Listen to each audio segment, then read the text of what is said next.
Kenny Ryan do to kind of jump out and get a game for you?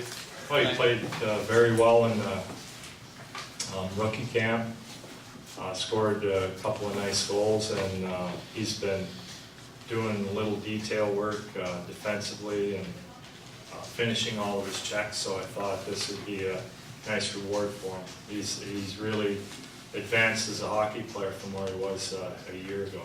Was he the guy you mentioned yesterday as the guy who stood out and got that game? Not for like dominating offensively, but doing a little detail work like in a fourth line situation. Ron, can you talk about I guess the back end of your blue line? I mean, you've got your main guys that you know of, but then you've got guys like Lashoff, Gunnarsson, who shown you at times what they can do and are really seeming to be in a good battle for some playing time this year.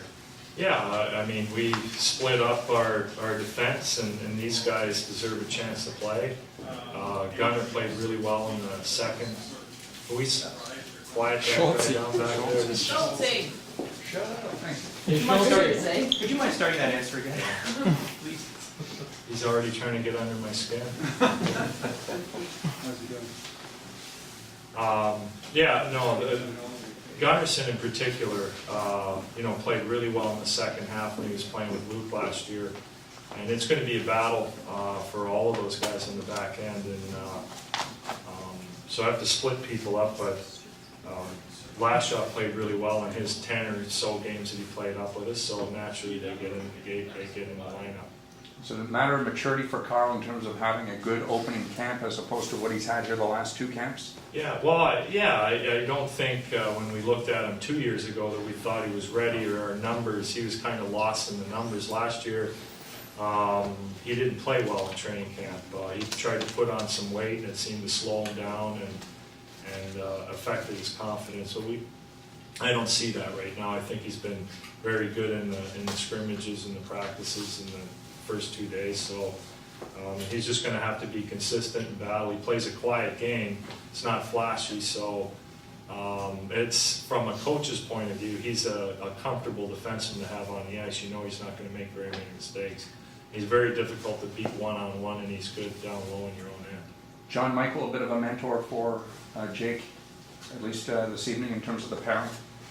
Yeah, but on the other hand, they're both very similar players. I don't know if there's going to be any chemistry there. They both like to jump up into the play. Jake has skated so well in the rookie tournament, and he's still at times a little hesitant to jump into the play and use the best asset he has, which is the skating. So he's got to get some experience in NHL games. We have high hopes for him. Ron, would you say that you're still waiting to see the best from Gustafsson, just given the injuries and the setbacks that he had, that maybe you haven't seen that just yet? Well, I think we've seen the best. That first year he played, he had 16 wins. Yeah, he had 16 wins, and when he has been healthy, last year a little bit of that sophomore slump, and to go with the injuries, he lost his confidence. And this is a tough town to play goal in if you let a bad goal in, and he was prone to that early in games last year. And besides the injuries, I think his confidence wasn't where it should be. Appears like it's back now, and we're going to support him the best we can. I noticed you checking out the nets and things down there at the start of the skate. What do you think of that being used? Well, anything that improves the league's ability to determine a goal, and Murph was showing me some of the optical illusions that happen at ice level.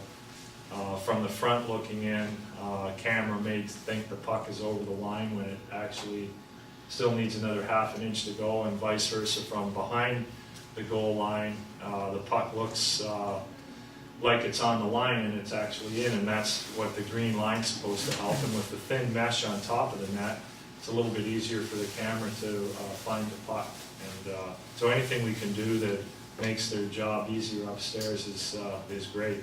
And the fact that the net's a little bit narrower gives a little bit more room behind the net for skilled players to wrap around or make plays from the back of the net. So I'm all in for stuff like that. From what you've seen of him so far, do you have a sense for what Fratton can bring, or do you need these games really to get that? Oh, you need NHL games with what you do in a rookie tournament with your peers. It's entirely different. these guys are all big and strong, a lot faster. And still, you can't tell. This is an exhibition game where I think we have 8 guys who qualify as veterans, which is the minimum.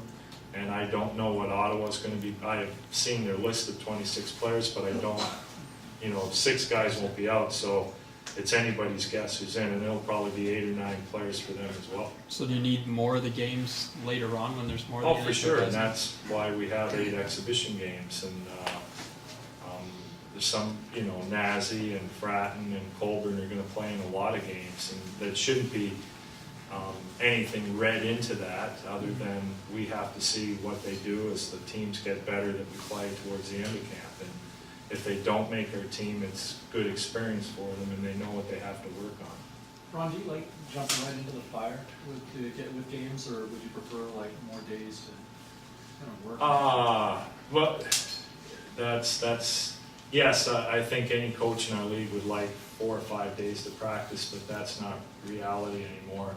We play 8 games in the past, it's been 9, and your training camp's really only 20 days, so we end up, but there's a positive in playing this number of games, is you tend to give younger people more looks, and it can only help them long-term because of the experience they gather from this. Are you trying anything new this season as a coach? Yeah, we've got lots of new things that it's been hard to incorporate. We've been talking about them, seeing little things that happen during the games, but just improving upon some of the things we do is what we did in the last 3 months is what our goal is right now. Maybe different looks to our power play and penalty killing, obviously. Some things we're tweaking in the neutral zone, but that's going to be a month or 2 long project before we actually nail that, where we have good habits in all those areas where guys aren't thinking about what they're supposed to be doing, they're just doing it. Ryan, I know you probably don't want to talk about before the first preseason game. I know you touched on it at the start, but how important is it for this franchise to get back to the postseason, for the city, for the organization, for the fans? Yeah, it's important to all of us, no matter what year it is. Your goal is to make the playoffs, because then you have a chance of winning the Stanley Cup, and that's what our goal is, to make the playoffs and then go from there. Thanks, Ron. Okay.